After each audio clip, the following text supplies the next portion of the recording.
Everyone, welcome to another episode of Moments with Biogem. My name is Biogem. Today we are talking about something everyone finds interesting but also confusing. We're talking about relationship, dating. What does it feel like? When you're getting into a relationship, what comes to your mind? For me, before I start any relationship, the first thing that comes to my mind is myself. Like self-love. Do I love myself enough? Am I in that space where I want to be in a relationship? Am I mentally stable to want to have someone else in my corner? That's the first thing that comes to my head whenever I want to get into a relationship. There was a point in my life where I said, oh no, it wasn't a point in my life, it was just last year. I said to myself, I said, okay, this year I didn't want to be with anyone. I just wanted to understand myself. I wanted to love myself. You see that love I pour into other people? I wanted to pour it into myself. I wanted to understand myself. And guess what? It actually worked. It worked. I'm at the point where when you do certain things to me, I know that, okay, this one, I don't want it. I already understand my boundaries. I already understand my limits. I already understand what I can take from anyone and what I would never tolerate. Another thing I tend to look into when I want to be with someone is, what's your green flag? What's your red flag? I say to people, none of us, absolutely none of us is perfect. I am not perfect. See, I have very terrible attitude. I have behaviors that you can't even tolerate.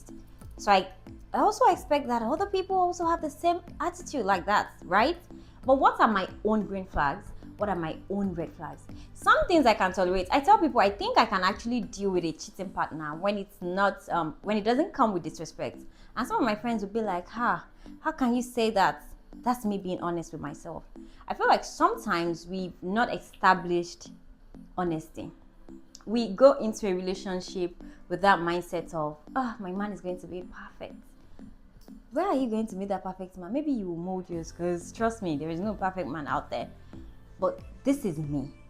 I can tolerate it. There are some people, cheating is a no for them. Like, they won't compromise on it.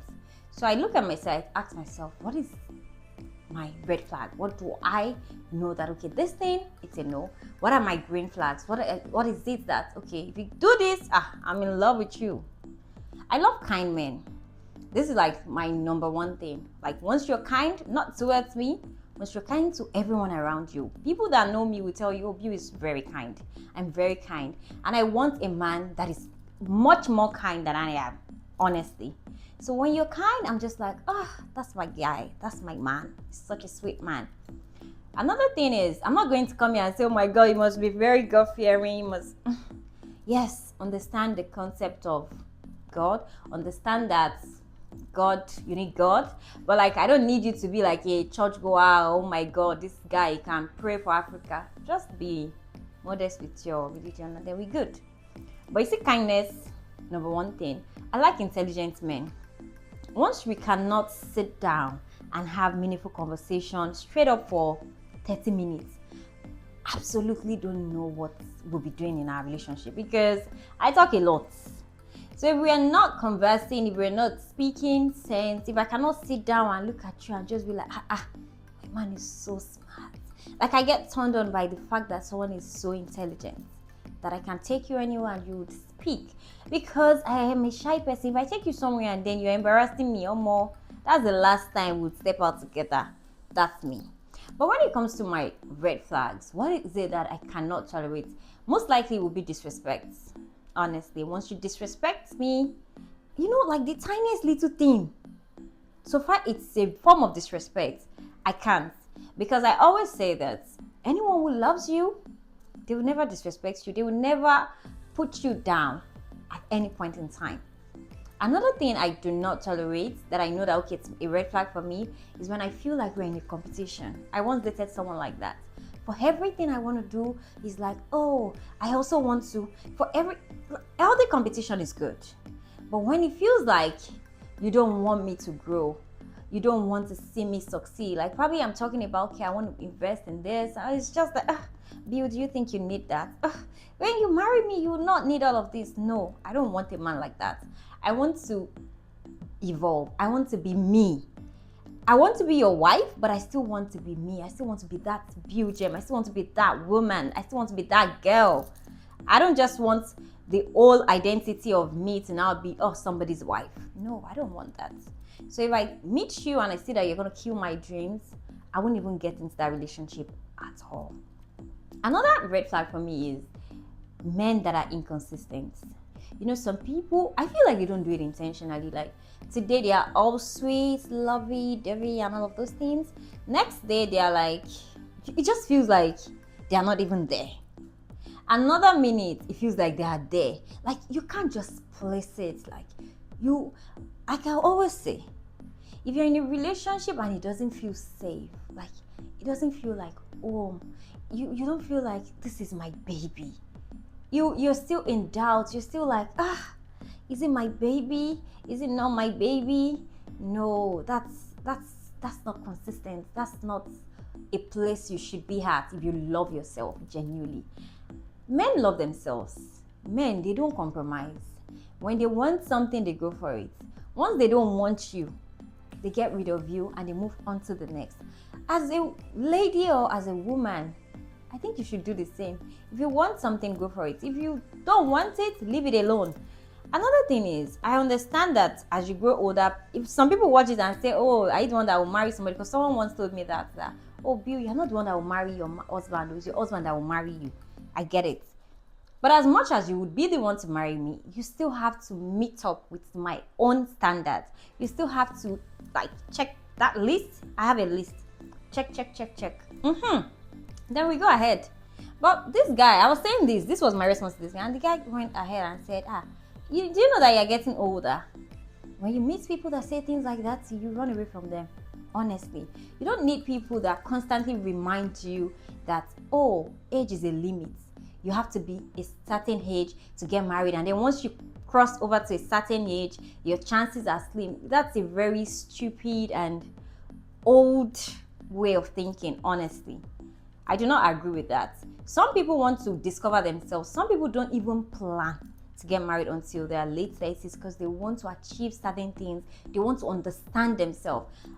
I personally believe that getting married at the age of early 20s, you don't really know yourself. Like right now, I still feel sometimes that I do not know myself.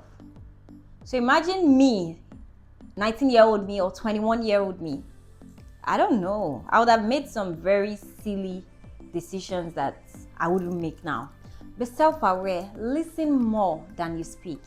Honestly, this advice, I'll take it myself because I speak a lot and I do not listen as much as I speak.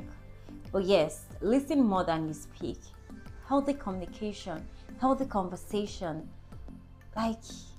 Sometimes I tell people that when you listen to people, you're able to know them better. Sometimes I look at some people and I go just look at them and say, now like this you they think. Do you understand? You're just like, wow. But when you're always quick to be the one talking, this is something that has happened to me before. Like I am always talking. I love to talk, honestly. And I'm always talking and I end up realizing that, I say, I don't even sabi this guy at all. All I do is talk, and talk. He doesn't talk. He just listens to me. And then at the end of the day, it felt like I didn't know anything about him. Because I was overwhelming the poor boy with plenty chalaye. I understand that social media, we tend to meet people. We tend to feel like, oh yeah, we can meet people on social media. My experience from dating on social media is not a good one, to be honest. But yeah, I've met with friends that actually met their husband, not even boyfriend, online, and then it went well. But I would suggest that as much as you all are doing the online thing, try to take it off social media and focus on real life. Like be with your partner, like know them for them, not I don't know if it's just me, but I think people's how do I put it? I think people's energy on social media is different from their energy when you meet them in person. Some people, they're so sweet online. When you meet them in person, you are wondering like, it feels like what I ordered versus what I got. Like their energy is just totally off. But some people, they are not good with texting, and then when you meet them, you're like, this guy, I didn't know you're this kind of person, or I didn't know you would be this sweet. So as much as relationship can be here and there, here and there, here and there, I feel like there are sweet men, there's sweet ladies. We can't judge everyone based off our past experience. We can't judge everyone based off on how do I put it now? We can't judge everyone based off on, oh, men are like this, women are like this. No, you have to get to meet people. You have to get to know them. You have to be willing to actually know them. You know, there's a difference between I want to know you. There's a difference between I am willing to compromise. Relationship is not a one-man thing, no. It's like both of us, we are putting in effort. The way I'm putting in effort, you are also willing to put in effort. It's not like I'm the one forcing you to talk to me or you're the one forcing me to talk to you. Both of us, it's a partnership. Would definitely offend each other. But then when we have like good communication skills, you're able to apologize. Yeah, how can I forget apology? That's another thing that I realized that a lot of people don't know how to say sorry. And it bothers me. Like, you're grown. When you should learn accountability. When you're wrong, use the word I'm sorry. Let it go. It's as simple as 5 letter. I'm sorry is like 8. But sorry is just 5 letter. Like, just apologize. It wouldn't take anything away from you. But rather, people, this is my generation. Everybody be like, no, I can't say sorry. How can I tell him sorry? I'm the woman, I should not say sorry. I'm the man, I should not say sorry. You people will not be dragging who will say sorry. All the best. For me, when I'm wrong, I say sorry. I personally like peace. So I always ensure that I'm in a peaceful relationship. Once it gets toxic, once it gets to a point where we are already dragging, who will do this first, who will call first, I feel like I would have a conversation, yes. But when I feel like, okay, it's not working, I just walk away. That's what works for me. I don't like toxic environments at all. I would say that if you're dating someone, protect your peace. Sometimes you're dating someone and you feel like, it needs me. Nobody needs you. If they want you, they're going to be there. If they don't want you, peace out. We are seeing a lot, I don't like to call names, but we're seeing a lot of proofs online. Like, there's some people that have been married for years and then they left their partner, they are remarried to someone else, they are flaunting each other, they are still doing perfectly well. So in everything that you're doing, protect your peace. Love yourself. At the end of the day, love should be about partnership. It shouldn't be about possession. You are not trying to own an individual. Love should feel like growth. Love should feel like peace. Love should feel like home. To me, that's the definition of love. That's the definition of healthy relationship. Anyways, I love you all so much. And I want you to always choose yourself first. Always. Mwah.